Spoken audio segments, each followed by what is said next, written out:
Mark, we're eliminating your position, effective immediately. Kevin Walsh dropped that bomb at 8:17 a.m. on a Tuesday. I knew something was up the second I walked into his office and saw Rebecca Martinez from management sitting there with her legal pad. You don't get called in with HR present for good news. But after 19 years, just like that, my name's Mark Thompson. I'm 52, and up until that moment I was senior network engineer at TechFlow Industries here in Denver. For nearly 2 decades, I'd been the guy keeping their entire IT infrastructure from falling apart. From dial-up days to cloud migrations, 4 different CEOs, 3 company acquisitions.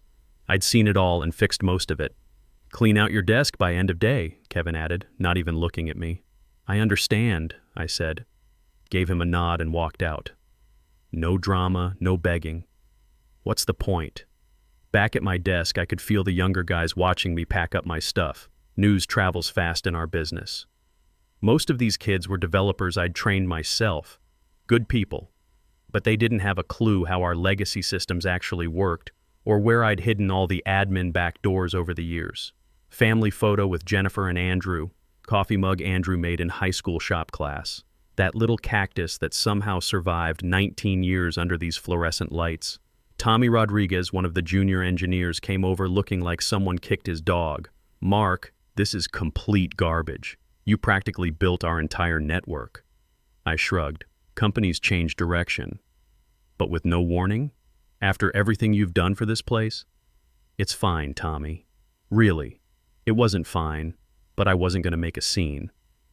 As I carried my box to the parking garage, Kevin stood in his doorway watching me leave, making sure I actually went through with it.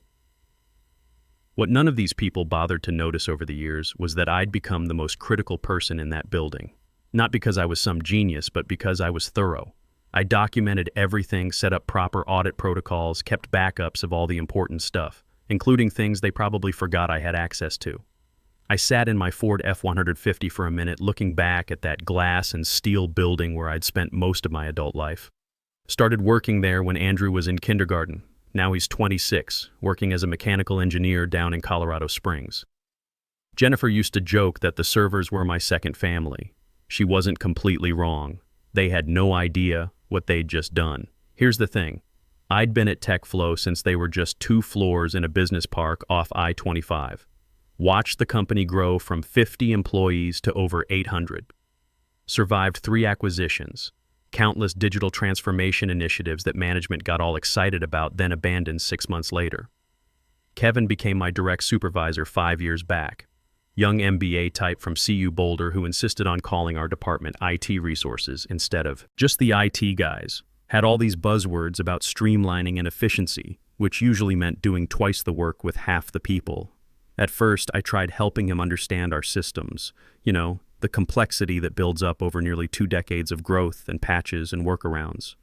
We need to future-proof everything, he'd say in those Monday meetings, looking right past me like I wasn't even there. About 8 months ago, he brought in this consultant named Michelle Brooks. Expensive suit, firm handshake, MIT degree she managed to work into every conversation. They'd huddle up in the conference rooms, talking in low voices whenever I walked by. Then about 4 months back, I started noticing my access permissions getting quietly modified. Nothing obvious, just small changes to administrative controls here and there. I could have made a stink about it, but instead I just watched, took notes. You seem different lately, Jennifer said one evening. We were sitting on our back deck watching the sun set over the Rockies. Everything okay at work? I took a sip of my Coors. Just the usual changes, nothing I haven't dealt with before. But these changes felt different. I was getting cut out of important meetings. Emails about system upgrades stopped including me. Projects I'd normally handle were getting assigned to the younger guys. That's when I found it. A company-wide memo about modernization initiatives that nobody'd bothered to share with me. It outlined a complete restructuring of IT under new leadership, Michelle Brooks. My position wasn't even on the new org chart. Same day, I was running one of my regular security scans. The boring background maintenance stuff that nobody else wanted to do anymore. When I noticed something weird in our financial software. Regular payments going out to some vendor I'd never heard of. Summit Tech Solutions. Quick search showed it was registered about 2 years ago. Business address led to one of those UPS stores on Colfax. The payments started small about 24 months back, but they'd been growing steadily. I didn't say anything to anyone, just made copies of everything and kept digging. Sometimes being the quiet guy in the corner pays off. People forget you're there, forget you're listening, forget you have access to things you probably shouldn't. The morning after getting canned, I sat in my home office staring at my laptop. No alarm clock going off at 6 a.m., no commute down I-25, just silence and the weight of what had happened. Jennifer brought me coffee without saying a word. After 22 years of marriage, she knows when I need space to think. "Going to run errands?" she said eventually. "You need anything?" I shook my head. After she left, I unlocked the bottom drawer of my desk and pulled out a flash drive, one of several I kept for just-in-case situations.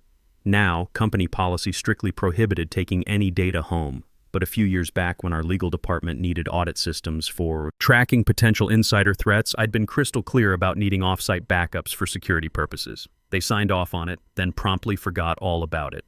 I plugged the drive in and started going through the files. Internal emails, meeting minutes, financial records that most employees would never see. And there it was, the complete history of payments to Summit Tech Solutions. Over $4.2 million in 24 months. Holy shit. The approval chain led straight to our CFO, Richard Martinez. Every single payment had his digital signature on it.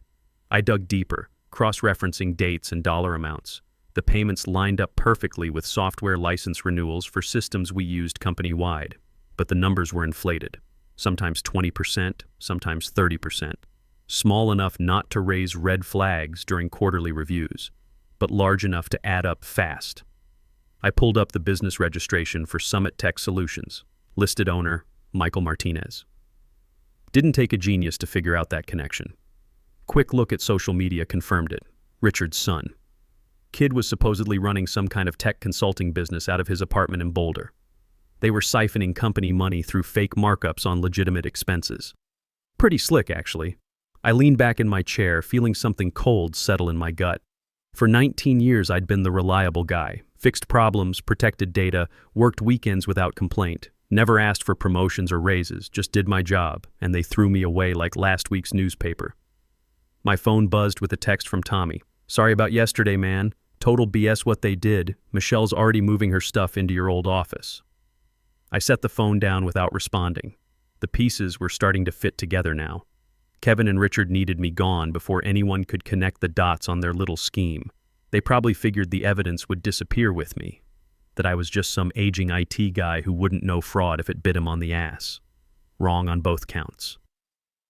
I opened my email and started typing a message to the board of directors, then stopped, finger hovering over the send button. Too direct. Too easy to dismiss as sour grapes from a fired employee. I needed leverage, a way to expose this whole thing that couldn't be ignored or swept under the rug. I deleted the draft and started making different plans. Tomorrow was Wednesday, board meeting day. But first I needed to dig deeper into this rabbit hole.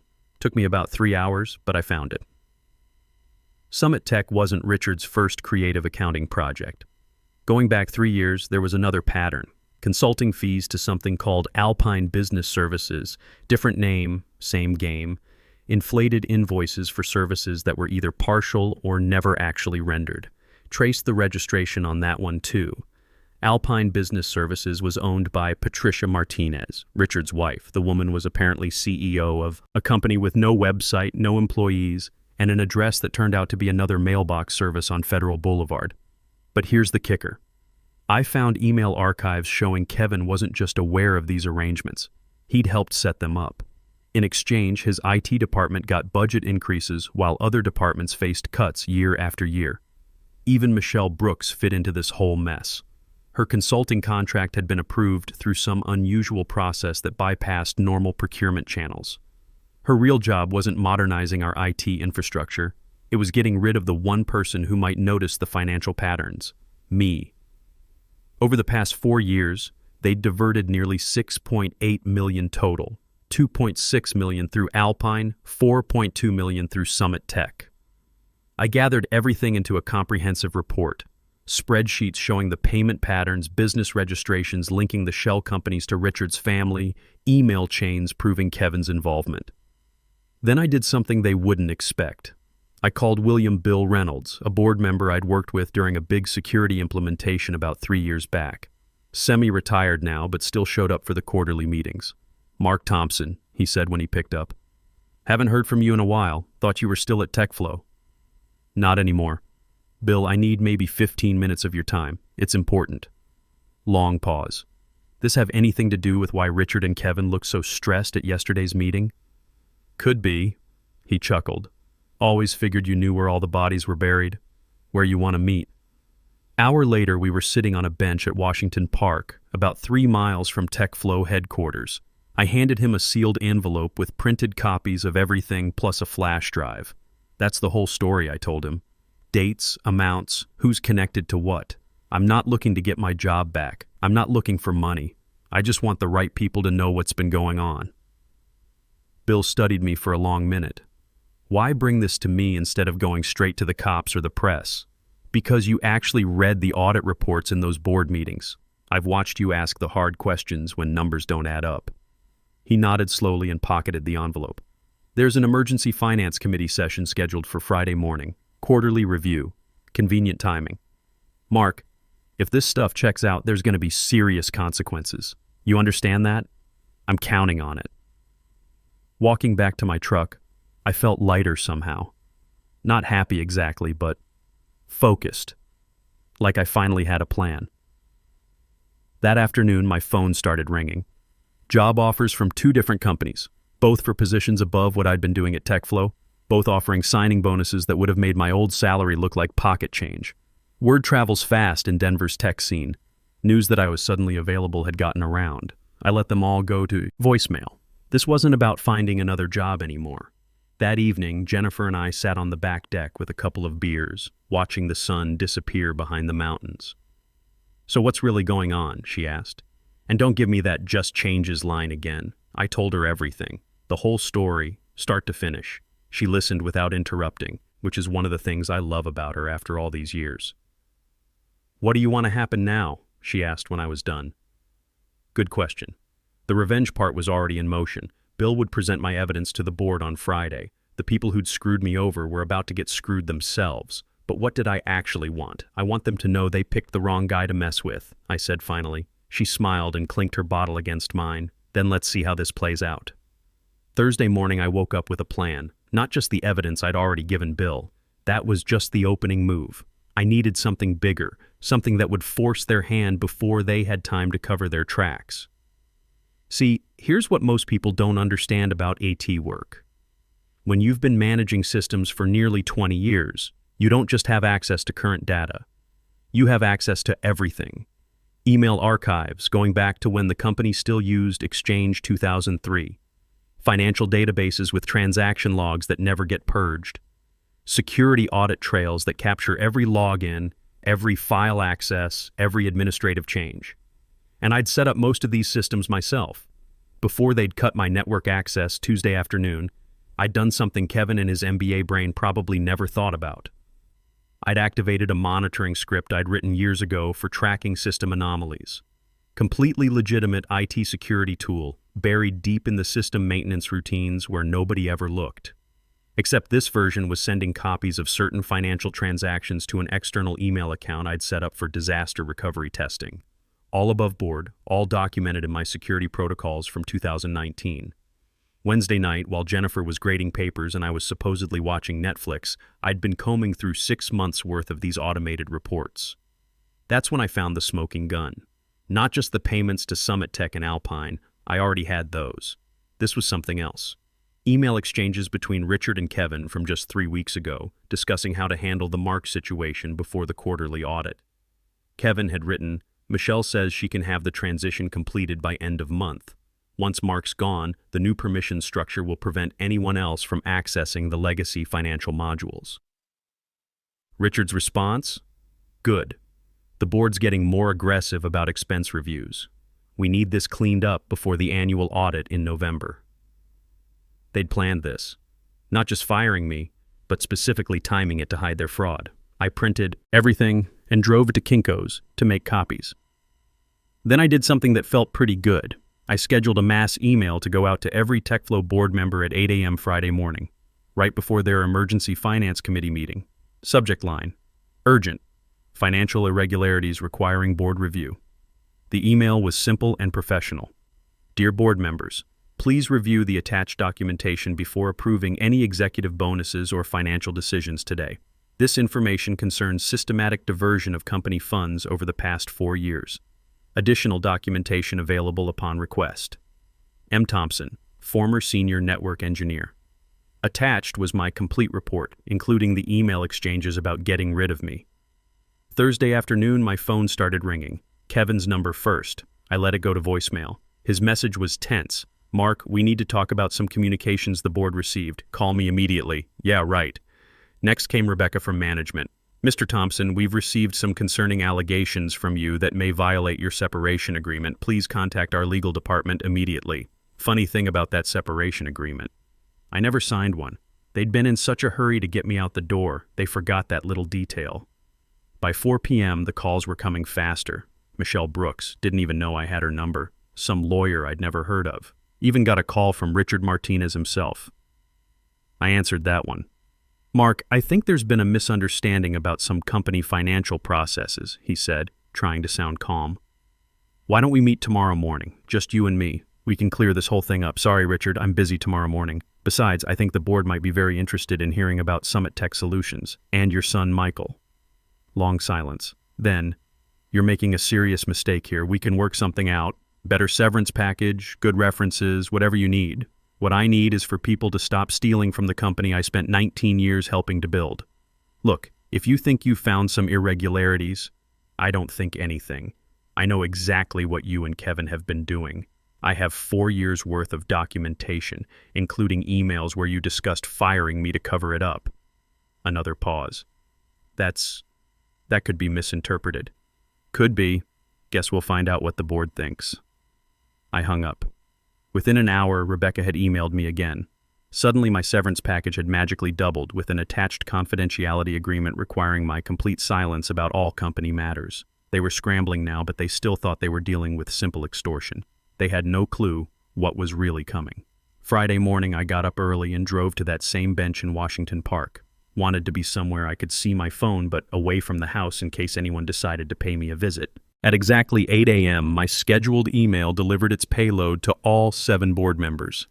By 8:15, my phone was buzzing with calls from numbers I didn't recognize, probably board members' assistants trying to reach me. At 8:45, Tommy texted, "Dude, something big is happening here. Police cars in the parking lot. Richard's office door is closed with security guards outside." I smiled and typed back, "Probably just routine audit stuff." By 9:30 a.m., the Emergency Finance Committee meeting would have started.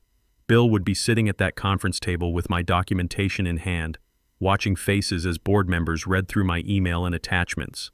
At 9:47, Bill called. "Mark, you son of a bitch, this is a goddamn earthquake. That bad?" Richard confessed about 10 minutes ago. Soon as we confronted him with your evidence, he started trying to cut some kind of deal, blaming Kevin for pressuring him, saying it started small and got out of hand. What about Kevin? Denying everything. Claims he had no knowledge of the financial arrangements, says he was just following orders about restructuring IT. Michelle's in there claiming she was just a consultant with no knowledge of any financial improprieties. Board buying it? Hell no. We've suspended all 3 pending full investigation. FBI's been called. Forensic accountants will be here Monday morning. I leaned back on the bench, watching a couple of joggers go by. What's the damage looking like?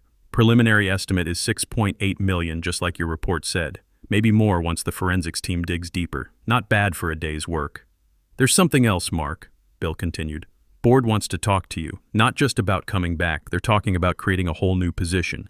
Chief Security Officer reporting directly to the Board of Directors. I hadn't expected that. Seriously? Dead serious. After what you uncovered, they realize we need someone watching the watchers. Someone who actually knows where all the digital bodies are buried. I'll think about it. Don't think too long. There are going to be a lot of changes around here real fast. That afternoon, sitting on my back deck with a beer, I watched the local news. Channel 9 had picked up the story. TechFlow Industries executives under investigation for financial fraud. No names yet, but that would come. Jennifer came out and sat beside me. So how does it feel? How does what feel? Getting your revenge. I thought about that for a minute. Honestly, it feels like I just did my job. Found a problem, documented it, reported it to the right people. She laughed. Right. Just happened to be a $6.8 million problem that got your boss and his buddies arrested. Well, when you put it like that. My phone buzzed with a text from Andrew down in Colorado Springs. Dad, just saw the news about TechFlow. That's your company, right? You okay? I called him back. Yeah, I'm fine. Better than fine, actually. What happened? News is saying something. Is about executives getting arrested for fraud? I gave him the short version. He listened without interrupting. Gets that from his mom. So you basically took down a whole conspiracy by yourself? He said when I was done. I just paid attention to things other people ignored. Dad, that's pretty badass. Coming from a 26-year-old engineer, I'll take that as a compliment. Monday morning, I put on my best suit and drove to TechFlow headquarters. The security guard, same guy who'd watched me leave with my cardboard box the week before, practically jumped out of his chair when he saw me. Mr. Thompson, good to see you, sir. They're expecting you upstairs. Upstairs turned out to be the executive conference room on the 12th floor, place I'd never had any reason to visit before. All 7 board members were there, along with the interim CEO, Sarah Walsh, who'd been promoted from COO after they suspended the previous management team. Mark, Bill said as I walked in, thanks for coming. I sat down at the far end of the polished conference table. Figured I owed you that much. Sarah Walsh cleared her throat. Mr. Thompson, what you've brought to light is unprecedented in this company's history. The forensic accountants have confirmed your findings and discovered additional irregularities we're still investigating. I nodded but didn't say anything. The total appears to be closer to $7.2 million over 4 years, she continued. Criminal charges are being filed against all 3 individuals. The FBI has opened a formal investigation. Good. We've also discovered that the scheme goes back further than we initially thought. There were other shell companies, other fraudulent contracts. You may be called as a witness. Whatever you need. Bill leaned forward. Mark, the board has voted unanimously to offer you the position of Chief Security Officer. Full executive privileges, direct reporting to the board, complete audit authority across all departments. He slid a folder across the table. Your contract terms are in there. I think you'll find them generous. I opened the folder and scanned the first page. The salary was almost double what I'd been making. Stock options, full benefits, company car. There's one more thing, Sarah said. We're implementing new oversight protocols for all financial transactions above $10,000. We want someone watching who can't be bought, can't be intimidated, and who understands our systems inside and out. Someone like me. Exactly like you. I closed the folder. I'll need to bring in my own people. Tommy Rodriguez gets promoted to Senior Network Engineer, reporting to me, full authority to redesign our security infrastructure from the ground up. Done. And I want quarterly presentations to the full board about any financial irregularities, no matter how small. Also done. I stood up and shook hands with each board member. When do you want me to start? How about right now? Bill said with a grin. 6 months later, I was sitting in my new corner office, same building, but now on the executive floor, with a view of downtown Denver and the mountains beyond. Tommy knocked on my door. Got a minute, boss? What's up? Just finished the quarterly security audit. Everything's clean, but I wanted you to review the financial transaction reports. I smiled. Kid was learning fast. Richard Martinez had pled guilty to multiple fraud charges and got 5 years federal time. Kevin was still fighting the charges, but his lawyer was pushing for a plea deal. Michelle Brooks had been extradited from Canada and was looking at 3 years. Most of the money had been recovered. TechFlow's stock price had actually gone up after news broke about the fraud investigation. Investors liked companies that could clean house when necessary. My phone buzzed with a text from Jennifer. Dinner with Andrew tonight. He wants to hear more stories about how his old man became a corporate detective. I looked out at the Colorado sunset painting the sky red and orange behind the Rockies.